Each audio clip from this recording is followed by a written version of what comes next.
Many shades of pink and black health.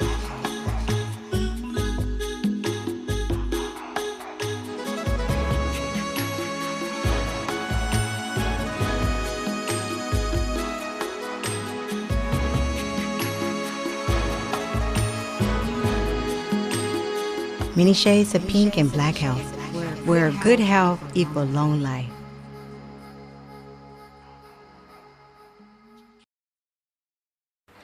Welcome to the Many Shades of Pink and Black Health radio program on KBLKradio.com, sponsored by Many Shades of Pink. I'm your host, Wendy Sherrill, breast cancer survivor and advocate. And I'm your co-host, Dr. Susanna Flalo. Our special guest today is Naeemah Munir, four-year medical student at UCSD Medical School. Our topic today is how racism affects our health. And let me just correct her name. It's Naeemah Munir. Thank you. All right. And I just want to say welcome and thanks for being on the Many Shades of Pink and Black Health. Thank you for being here today. Yes, thank you for the invitation. I'm very excited to speak about how racism affects health. All right. So can you tell us a little bit about yourself and your family? So I grew up in the Washington, D.C. area in Fort Washington, Maryland, a county outside of D.C. I have an older sister who is also a physician. She's a cardiologist. So as much as I want to say that I wanted to become a doctor without her influence, I'm sure she definitely influenced me subconsciously, and I'm definitely grateful to have her in my life to just show a positive role model for the career. After high school, I went to college at Emory University in Atlanta and did a dual degree program to get my master's in public health and environmental health and my bachelor's in environmental studies. And then afterwards, I did some public health work with HIV and family planning work in Zambia and Southern Africa. So I was there for a year and a half, and after all that, just applied to medical school and got into UC San Diego, and I've been here for the past 3 years. So that's just a summary of me.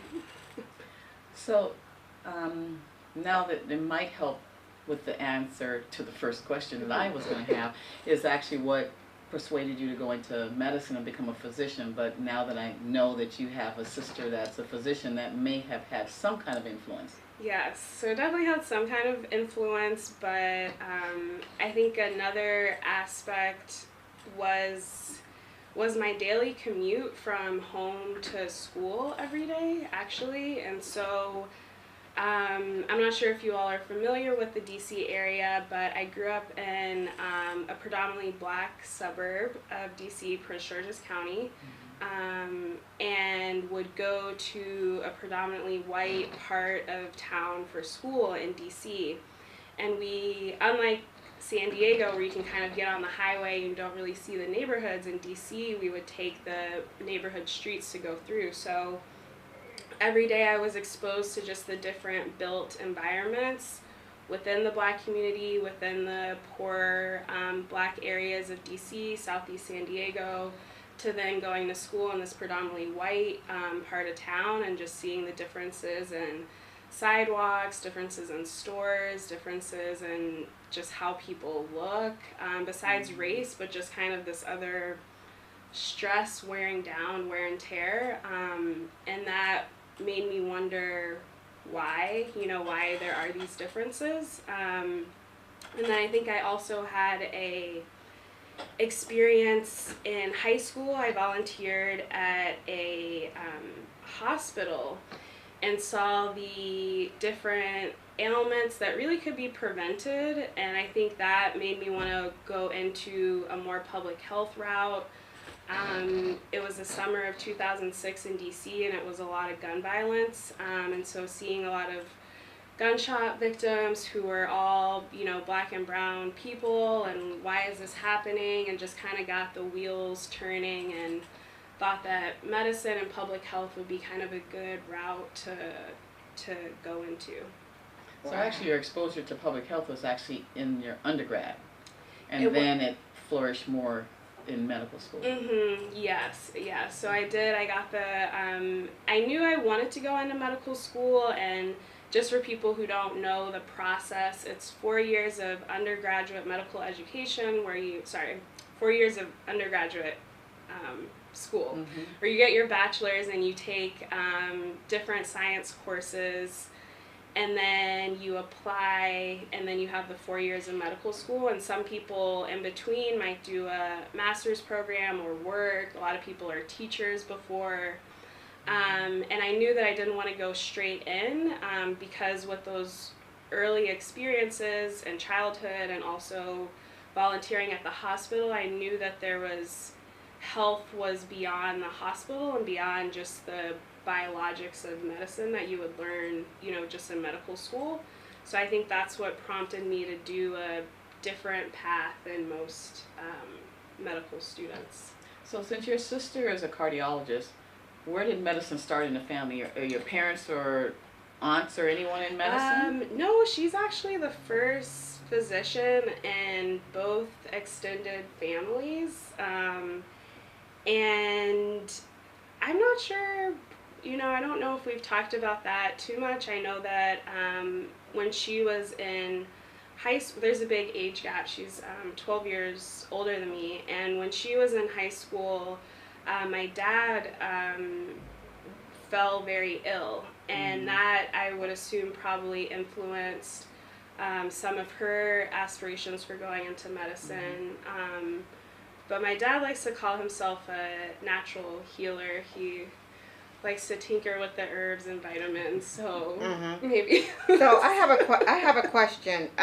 So you said that you explained to us the reasons why you actually wanted to become a doctor. So did you, in your mind, do you feel like you can make a difference, in the black community, and what you saw while you were going through those black communities? Did you see depression? Did you see, the difference versus when you were going into the white area versus the black area? Did you see the expression, the facial expressions, everything day to day, what people go through, black versus white? Yeah, I think that's a good question. I think I decided to continue into medicine because I could have just gone with the public health route and continued with the master's, and I was doing a lot of good work with that, but I think I really wanted to have a seat at the table for larger decisions and to make a larger impact on population health. And to have that MD, you kind of have to go within the system to kind of be a part of the system to make a change. And I just, with the curiosity and always asking, well, why this, well, why that, well, there's people at higher levels who are making these decisions for where hospitals are located, or what schools get more funding, and how that influences health outcomes. So I think that MD was just a larger career aspiration so that I could kind of climb to the top in some ways. But to your other question, I think it definitely, you can just tell on people's faces it's kind of worn down. The homeless populations in DC is predominantly black, and just seeing kind of just like just a hard life that was lived, and trying to make a difference in that way. Well, since you've been in San Diego, who has been the most important mentor to you? And who has helped you along the way, and how did you meet our dear sis here? So I put two questions in one. Well, I don't know if I can say who's been the number one. Yeah, the most influential mentor, but I can name three, one of whom is Dr. Aflalo, who I met during my first year of medical school at a Martin Luther King health fair. And I remember distinctly, I told some people that I was a medical student, and they were like, you have to you have to meet Dr. Aflalo, you have to meet Dr. Aflalo, and I saw you bouncing between the Kaiser bus and the Komen bus and back and forth, which is what you're still doing today, which is awesome.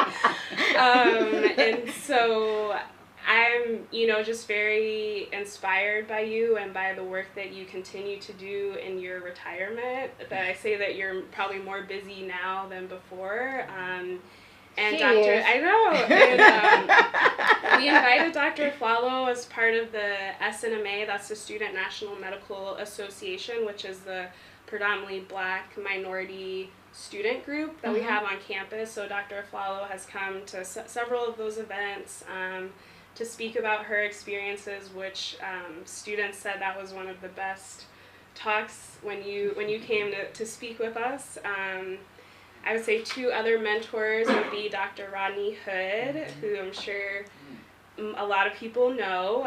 He's one of my research advisors with the Multicultural Health Foundation. And then Dr. Lindia Willies-Jacobo, who is the Assistant Dean of Diversity and Community Partnership at UCSD. And so she's been a great mentor on campus as a woman of color and just for career aspirations in academia. She's been a real rock throughout this process. So, and I think with that subject, we're going to dive off a little bit, and we'll probably have to come back after the break. But the mentor on campus, being a woman of color, I'd like to know how many medical students of color are on UCSD's campus, and then also the professors and physicians that are there that impact your journey. How many of them are of color? So I looked up those statistics, and I'll first say in my class, who's the class of 2018, so that's a class that's about to graduate in May, there were 9 African American students there out of 125. Wow. And that is a great improvement from 6 to 10 years ago when there was 1 African American student in some classes or none really. And so I think right now in the course of all the students who are enrolled at the School of Medicine, it's around 27 to 28 students as of the end of as of May 2017, and that's roughly 5% of the class. Wow. And I think it would be the Latino and Hispanic numbers are a little bit higher, but I would say, 10 to 15%. And and this is some schools are better, but I think UCSD is kind of on par with other medical schools, so this just isn't distinct thing. This is kind of throughout medicine, and there's a phrase, underrepresented in medicine, URM, that we use all the time, and that's Black, Latino, Native American, Pacific Islander, and also Filipino. I think those are the underrepresented based on the population statistics of the country. There's not a whole lot of us. It's just not a lot of Black and brown, people that's going into the medical field. Or would you say that they're not being accepted? What's your take on that? But I know that we don't have a lot of time. That's a subject all by itself. Yeah, I would say it's a long process. We call it the pipeline of getting students interested in health sciences.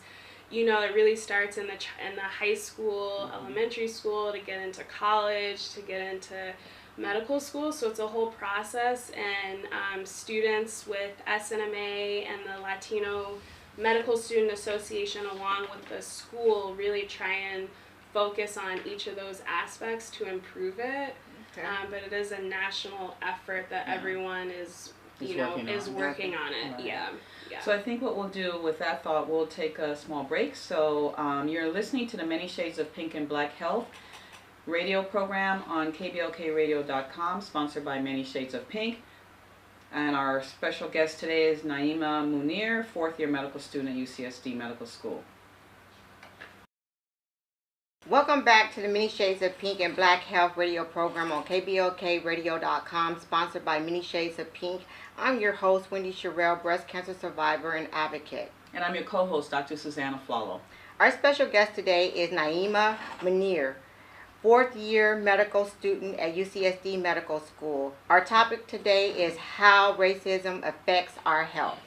And so before the break, we were in the discussion, we were starting to get into the race part. Right, yeah. By just finding out the low numbers of African Americans or anybody, black and brown Right. populations that are actually enrolled or accepted in medical school. And then we were getting ready to talk about the number of people of color that are Right. actually professors and or physicians that are affiliated with the medical schools that actually influence the training of the medical students. So Ms. Naeemah, take it away. Yeah. So I don't know the most accurate numbers for all of the physicians at UCSD, but what I will say is that I can count on one hand the number of black physicians that I've seen at UCSD over the past 3 years, and probably the same amount on my other hand for Latino, Hispanic physicians. And I think the administration is aware of it, and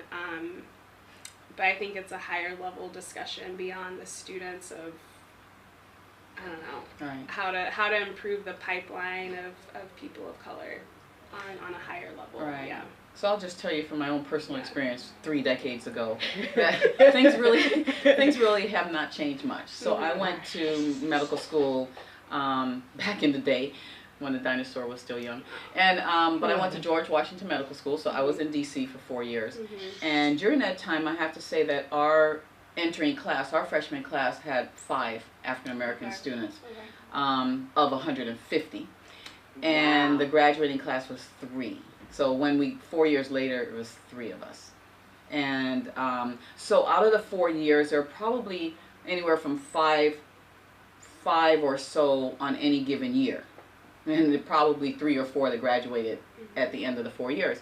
So in that group, we'd have to get together and study because no one else looked like us. And for the professors, I can count on one finger, not one hand. There was one African American microbiology professor. I don't even think he was a doctor.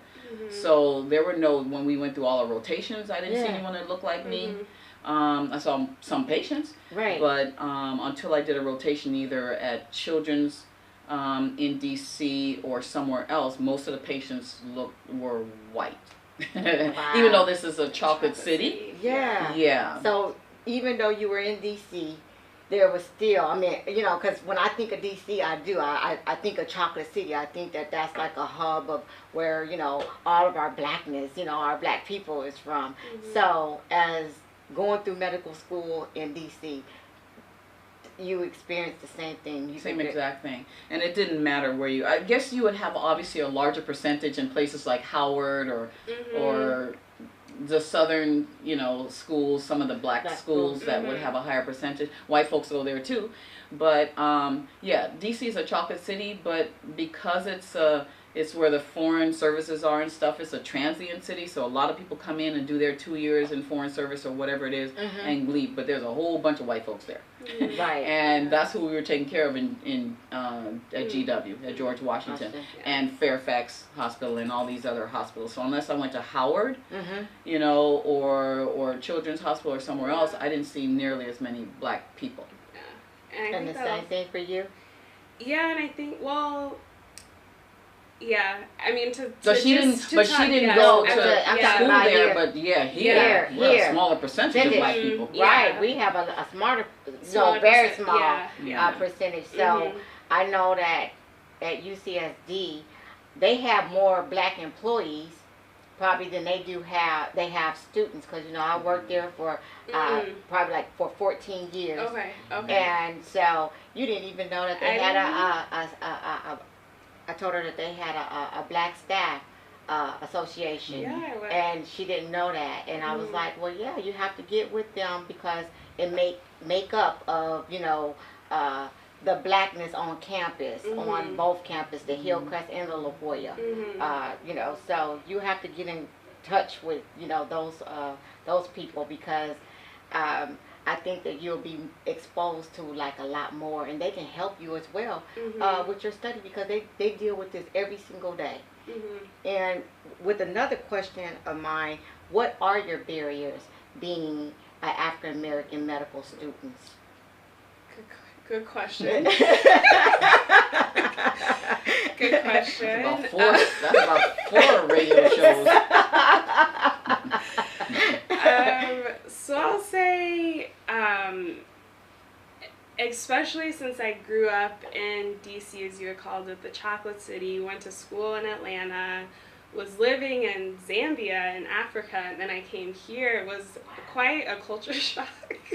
To be honest. No, be honest. We want you to be honest. Quite a culture shock. I was like, well, where are the black people at? You know, in La Jolla, you don't see, it's just not very diverse. And I was, you know, grateful for the 10 or so black students within my class and the upperclassmen who I think really helped to recruit minority students, and that's a part of the pipeline that I was mentioning, that a lot of the students in SNMA really reached out to me and said, hey, even though, you know, San Diego is a, you know, pretty white area, we do have our own community that's pretty supportive.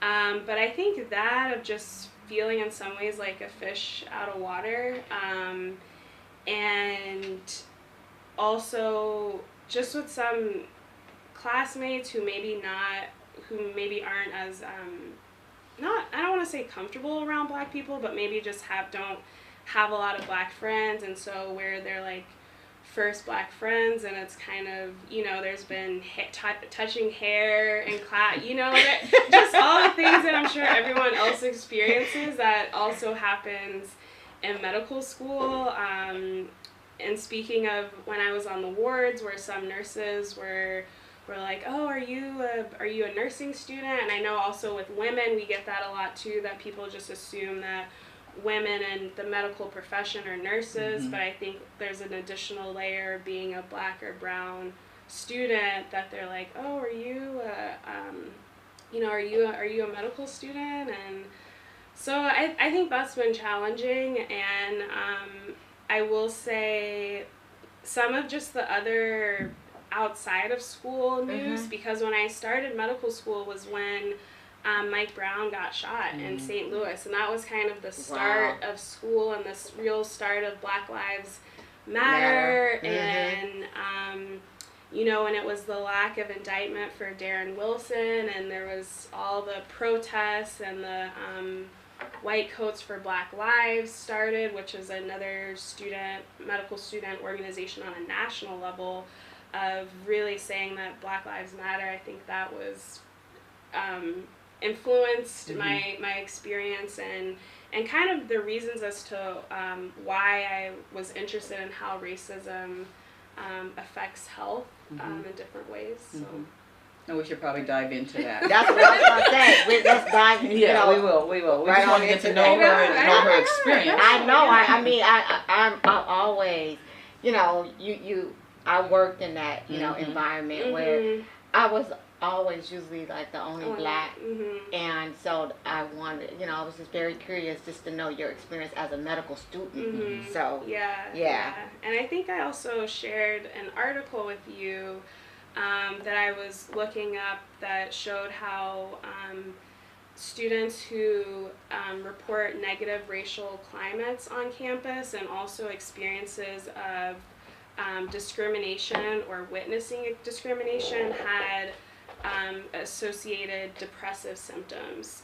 And so how just this within the medical profession, and this was among minority and non-minority students, so it really affects everyone, but this sort of, you know, these kind of microaggressions or people not thinking that you're a medical student or kind of hearing these racist or implicit bias comments on the wards and in school can also just like affect minorities, you know, their mental health and also, you know, just their performance for coursework, because a lot of medical school is a mental game, you know, like you Right. can learn the material, but if you're not feeling confident with your with why you're here, I mean, we call that the imposter syndrome, where if you don't see other people like you in environments, you feel like, oh, should I actually be here? Did they make a mistake for accepting me to medical school? So I think that a lot of, you know, I'm speaking for myself, but also for some of my friends who identify as Black have also had similar experiences. Yeah. So tell us a little bit about your the research project that you're doing, the study you're doing, the title of it, and the purpose behind it. Yeah, so I started a research project with Dr. Rodney Hood and Dr. Anthony DeMaria, who's a cardiologist up at UCSD, and he's part of Be There San Diego. And it's a long title, so I shortened it to just be the Racism and Heart Health Project, with the hope of first to measure the exposure and perceived stress of racism among the African American community within San Diego, and to also see what self-reported heart health history like hypertension, heart attack, stroke, and also risk factors like diabetes, high cholesterol, and then to see if there's any links or associations between the two. We also ask questions about resilience and spirituality, and just if you're able to talk to someone or kind of express your anger, to see if there's also any protective factors. And I guess would like to tell the story of how I kind of came into this project.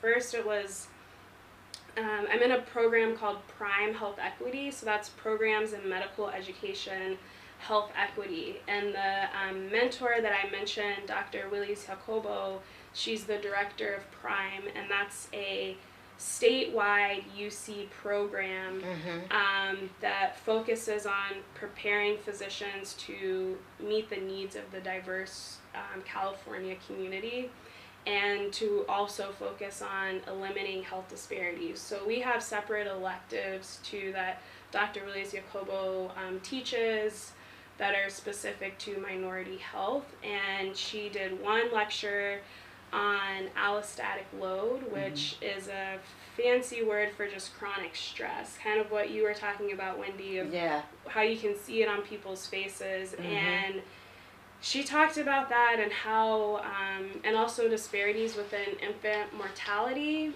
Right. And there was one quote that really kind of stuck to me during first year.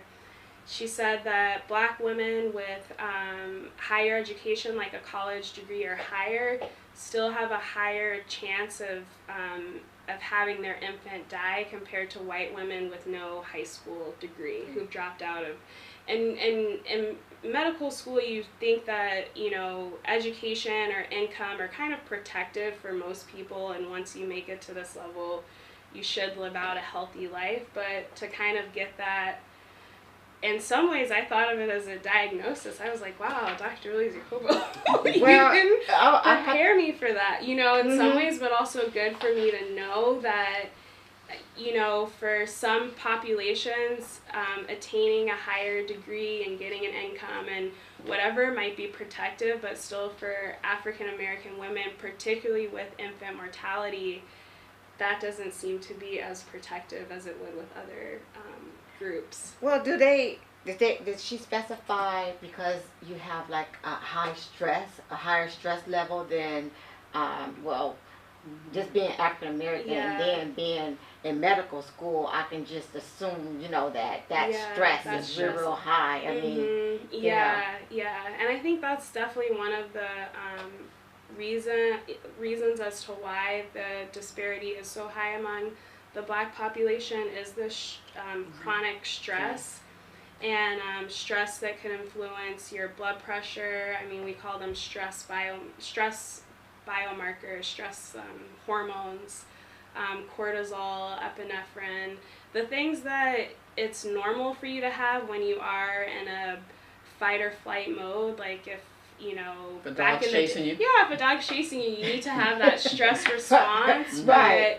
But if it's every time a cop car pulls up behind you, or every time someone goes to touch your hair, or that sort of thing where it's unnecessary stress, that's causing some links with healthcare. And there actually was another study that showed how experiences of everyday discrimination, so not necessarily the explicit, you know, when we think of racism back in the day with lynchings and, you know, whatever, but although that definitely is stressful, but this sort of microaggression, oh, are you a student, or are you, you know, the janitor type of, that sort of kind of chipping away, and that leads to experiences of anger, and that for a lot of African Americans, they might not be able to express that anger in these situations, and that leads to difficulties in sleep. Sleep is a huge thing that people are trying to study now, and how that affects health outcomes. I have a quick question, just as a slight digression, is basically when you talked about the Prime program, do they let people other than Black and brown people in that program? They do. Okay. So yeah. So because the reason why I asked that is that, to be honest with you, all the white folks should be in that program, because they're the ones that have issues with dealing with race and treating Black and brown people with respect, and learning how to develop trust between the patients, which we'll get into that. But I find that there should be a Prime program specifically for white people going through medical school, so that they understand how to deal with people of color. Yeah, yeah, that's definitely a good point. I think that since we've kind of reached this critical mass in some ways of minority students and allies, because there are a lot of non-Black and brown allies who are for the cause, but we've been kind of pushing the administration that has been very receptive of changes of how we use race as a biologic risk factor, even though it's a social construct. So there's some internal inconsistencies within medicine, which is as a whole, not just specific to UCSD, but just medicine as a whole.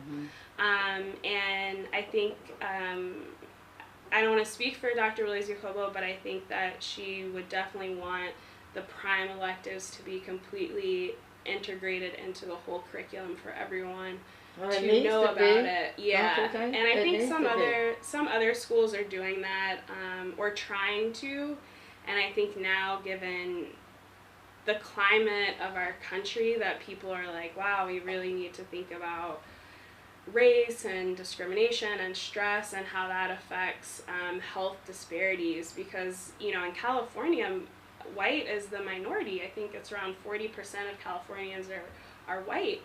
So exactly, but that's by the numbers. That's not in their head. They still think they're the majority around here. Right. I'm sorry. Well, let's just be real. We're talking numbers. We talk about.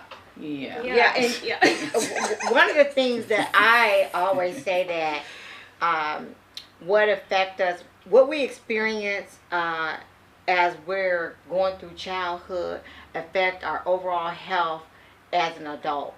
And you can go through some, you know, kids go through some traumatic experiences, and that affect their overall health. You know, they may, I was completely healthy, then all of a sudden this young person has a heart attack. How does a young person that is 25 years old have a heart attack? And you have to look at, what did that person go through in their childhood? That's something that we spoke with Dr. Hood about on a panel of, we don't realize how we was raised, the environment that we're in, and what we experienced when we were little, day to day, affect our overall health. And that's actually something that we've always discussed in our, at least in the last few years, it's becoming more prominent in terms of the adverse childhood experiences, called ACE project, basically, that started at Kaiser Permanente with Dr. Folletti. And he took, I don't even know how many, several hundred, 10,000 patients, Kaiser members, that he did a study on to determine the experiences that they had as a child and how it affected them, their weight, because he was mostly focused on obesity and being able to get the weight down and things like that. And he dealt with every race. There are lots of white folks on that in that study. Yeah. But basically, the things that we go through as Black and brown people, you know, if you're touched inappropriately as a child, if you're abused, if you're raised in a dysfunctional household where, you know, your parents are alcoholics or drug addicts, or if there's a parent missing that's incarcerated, I mean, every little thing affects a child. If your parent basically speaks negativity into you're never going to amount to anything, you're just like your dad or whatever, Right. all those things are adverse childhood experiences that affect you, that doesn't want to make you, you know, strive for anything. So you don't study in school. And then you get all the other stuff about, you know, being harassed by the teachers because you're, you know, they call you a dunce, they label you, all kinds of things, you know. But basically things, if people put their hands on you and beat you, or if they touch, you know, women and young boys and young girls inappropriately where they shouldn't be, all those things affect us, and it does add up and affect our health long term. Yeah, but I'm talking about on the racism side as well. You know, what you experienced as a kid. Right. You know, going through life, you know, as a Black and brown child. Right. You know, their childhood is totally different than a Caucasian childhood. It depends on the family where they are, because we got some poor white folk that are worse off than some of the people of color. And so it really depends on the state, the city, the county where you are. You can be as rich as you want to be and be raised in a very dysfunctional household. Exactly. That shows absolutely no love. Their parents are alcoholics. They don't know what to do with their money. And, you know, just all kinds of things. You can be of affluence and be so, you know, spiritually and emotionally depressed and oppressed. So we have to sometimes take the factor of money out, because I can tell you, I'd rather be poor and in my loving family than be rich and not have love. Don't know how, you know, parents don't hug them, parents don't read to them, parents don't do anything to them. So when you think about the dysfunction, you have to think about everyone across the board. Yes, we do experience more racism from our white counterparts, you know, and just minor things and major things, and we can talk a little bit about the differences in, because you just touched on it, in explicit versus implicit bias, just in general, and then in the medical profession. You know, so if you want to dive into that. So with the research. So I guess to back up with just overall, you know, bias, you know, explicit bias or racism would be what we would think of, you know, the white supremacists, the Nazis back in the 60s using the N-word, physical, you know, I'm not going to associate with you, you're not allowed in my store. The implicit is the unconscious, subconscious that really is influenced by media coverage, how you're raised, these offhand comments, and kind of there's a good example of, like, whenever anyone thinks of peanut butter, you would think jelly, right? Peanut butter and jelly, that goes together, and that's fine. But when it's Black and dangerous, brown and poor, brown and troublesome, Black and a bad patient, or non-compliant, non-adherent patient, and then how that affects physician decision-making, and also the relationship between the patient and the physician, that's where implicit bias can really negatively affect Black and brown people, and just perpetuate the racial health disparities that have been existing since slavery and are still existing today. And just you know, how, okay, if we have this bias of thinking that Black people are poor, and you just have that association, or not going to listen to my advice, then physicians might be less likely to discuss other treatment options. And there's been a lot of stuff with breast cancer treatment. Or not offering certain surgeries or research, participation in a research project, but that's a whole nother story with Tuskegee. But yeah, that affects it, and there's a lot of published articles on how bias, implicit bias, because no physician is going to say I'm explicitly biased. I'm a racist. You know, I don't like black people. Yeah, no and now one's you're gonna my say patient that. in front Yeah. of me, and I don't really want to take care of you. Yeah. Right. They're not going to They're say not gonna that. say that. Yeah, they're not going to, yeah, but, you know, there's some objective measures of implicit bias, or just where physicians have kind of false beliefs of differences between black and white, like the one study I was talking to you about where at UVA, University of Virginia, there were, I think it was half of the medical students and residents had false beliefs of differences in pain for blacks and whites, and that they felt that blacks experience pain differently than whites, and that actually affected their pain treatment outcomes, which black people are, as a whole, has been overly undertreated for pain. Let me give you an example of that. Please do. In my practice over 25 years, I've seen so many patients that have come through, and it's the same patient. They get into a motor vehicle accident, get rear-ended or whatever. They go to the emergency room.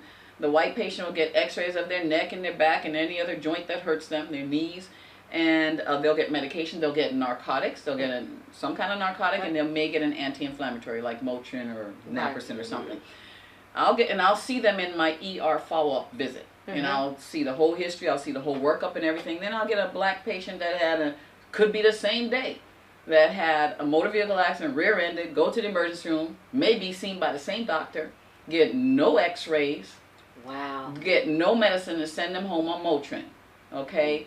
And I can see, I don't have to do research. The research comes to me. I see it all the time. They go to a GYN doctor and they get 2 different treatments. They go somewhere else. And these patients, I have black and white patients. You know, I have every race that comes through. And I see it, I'm like, oh my God. And I go tell a black person, you go and you could go down to member services and complain, because they're in pain. Yeah. And they will not get, for various reasons, they will not be prescribed narcotics because, number one, once again, implicit bias, those ER physicians think you're drug seeking. Okay, if you're black, you're drug seeking. Number two, yes, they may feel like you don't experience the pain that a white person feels. You know, there's so many different things. All I know is that I see the results of them being treated a certain way. Right. And they're constantly coming in telling me these stories, which hurts my heart, because I can't defend my profession when they're not being professional.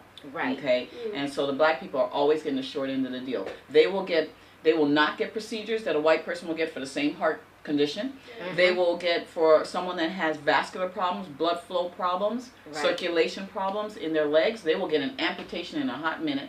And they will spare the leg of a white woman or a white man and go ahead and give them another little vein and make their blood flow and keep their leg, and they will amputate black and brown people's legs. I've seen that. I've seen so many of our people get leg amputations, and I'm like, wow. And some of them can be saved. I mean, I'm not talking about every single one, because our people don't like to go to the hospital, so they wait till the last minute when it's too late, and we can't do anything but amputate because the infection is so intense and down to the bone that we can't do anything about it. And those are more for the diabetic types of things, ulcers that they don't even know that they have on the bottom of their foot, you know, because their foot is numb. Right. That's a different type of amputation. I'm talking about vascularization, revascularization, where you have a circulation problem in your leg, and if you get 2 legs on 2 different gurneys going into the OR, white person's leg gonna be saved and revascularized. They'll get another vein or a blood flow, so that they get the flow down to their toes. And then this one over here, the black and brown person on the gurney going to the OR number 2, will get an amputation for the same reason. Well, the question for both of you guys. So, in my opinion, that's why I always tell everybody that they have whatever they have to research it, and they have to become their own advocates, so they can request some, request those certain tests that they may need that the doctor may not, suggest. They need to be, they need to be educated on every aspect of what's going on in their body. But my question to you all, what else can be done about the bias in the medical profession?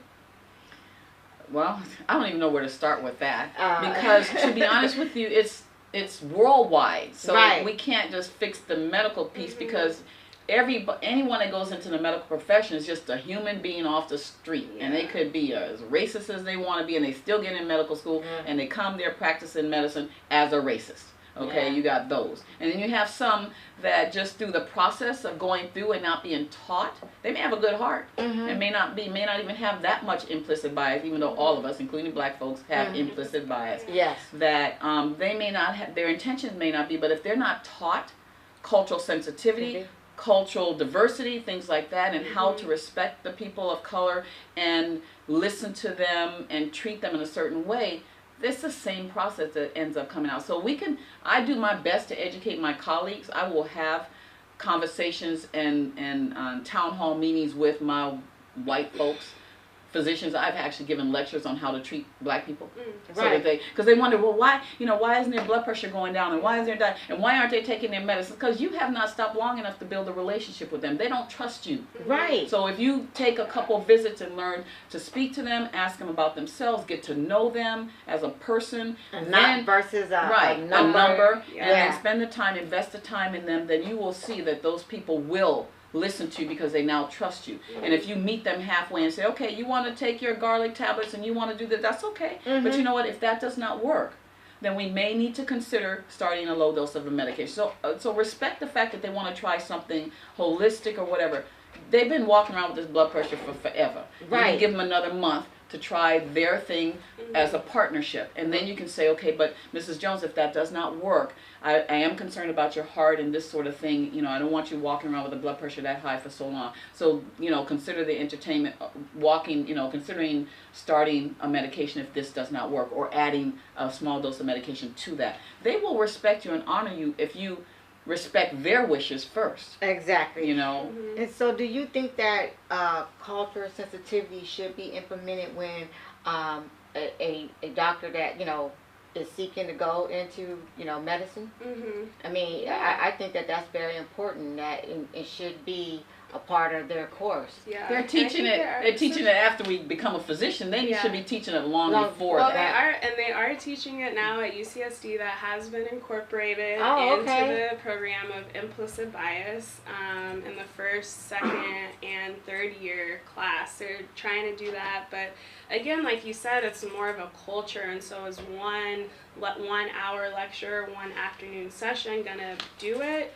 And then you have to think of probably not, and then you also have to think of the facilitators who are facilitating it, and back to the discussion of how many black or brown people I've seen, and not to say that, whites or non-black and browns don't know how to facilitate and aren't culturally sensitive and aware. They are, but it will be more likely that a black or brown physician would be more equipped with facilitating these discussions and getting more into cultural sensitivity. But I agree, and I think also what you said about it's just any person who can be a doctor. It's the same with any person who can be a cop. And so a lot of these shootings and police brutality, it's implicit bias. It's the same sort of thing that is happening on the physician side.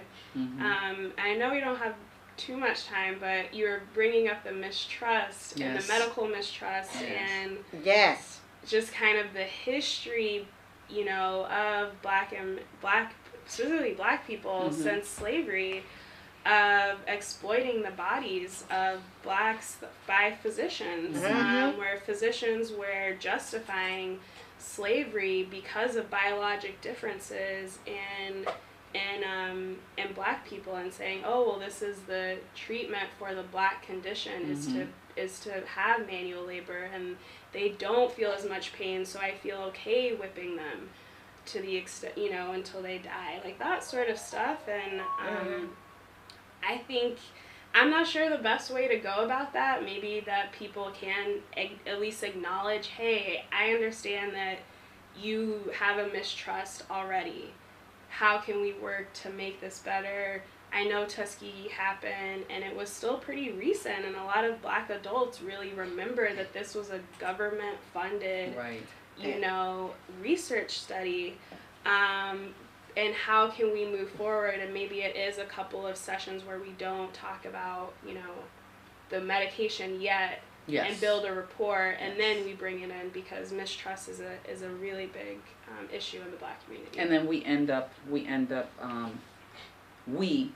the Black people end up sabotaging our own health because we won't go to the provider because we don't trust them, and then we stay home with our illnesses, and then we get to the point where we're so sick that we end up dying or coming in at the last minute. Right, and I just have to say this, is that our Black communities, we need to do research so that they can understand the makeup of our bodies and have, the best treatment for us. So we do need that research. Yeah. I just want to throw that out there. No. Yes. One quick thing, Yes. from one of my advisors up at UCSD, Dr. Happy Arnetta, she's at NIH, and she told me that within NIH, National Institutes of Health, only 4% of research studies are comprised of minorities. Yeah. Exactly. And that's why we're not getting them. Yeah. So first thing I want to do is thank you, Ms. Naeemah, for coming here. Obviously, we need to do a part 2 of this show. And we so can. We'll schedule that, because there's a Definitely. whole lot. We just scratched the surface on this We one. did, and we need to really dive more deeper into it. Yeah, so we will do that and find out more about it, and then by then maybe you'll have some data from your survey, your study that we can talk about. So I think what we'll do is we'll go ahead and turn real quickly to our announcements and our regularly scheduled monthly community outreach event. Good Health Equals Long Life is once a month on the 3rd Wednesday of every single month. We just had, our last one was yesterday, a nice success. We're at the corner of Federal and Euclid in the Big Lots parking lot on 1655 Euclid Avenue. Come out and get your free mammograms, 40 and above, for our women. Also, blood pressure screening, diabetes screening, HIV, hepatitis C, and all of the above. Okay, and Coleman San Diego Circle of Promise and A Healthier Me will join Black Women of Excellence San Diego on October 28th at 4 Points Sheraton at 8110 Arrow Drive, San Diego, California 92123, offering free state-of-the-art 3D mammograms. And also, my sis here will be doing a seminar on breast cancer awareness and a wellness seminar. And we'll have goodies. We're going to make that really fun. So you guys have to come on out for that. Okay. So you've been listening to the Many Shades of Pink and Black Health radio program on kblkradio.com, sponsored by Many Shades of Pink. I am your host, Wendy Sherrill, breast cancer survivor and advocate. And I'm your co-host, Dr. Susanna Flo. And our guest today was Ms. Naeemah Munir, 4th-year medical student at UCSD Medical School. Our topic was how racism affects our health. Thank you for listening to our program. Make sure to tune in every Sunday at 2 p.m. And be sure to also check the Coleman San Diego Circle of Promise website at www.colemansandiego.org for more information on breast cancer. You can also learn about health and wellness on my website, A Healthier Me, a lifestyle change program at www.ahealthiermesd.com. So thank you so much for tuning in, and have a great weekend. Yes, you guys have a great weekend, and Many Shades of Pink love you, and bye-bye. Bye-bye. Bye.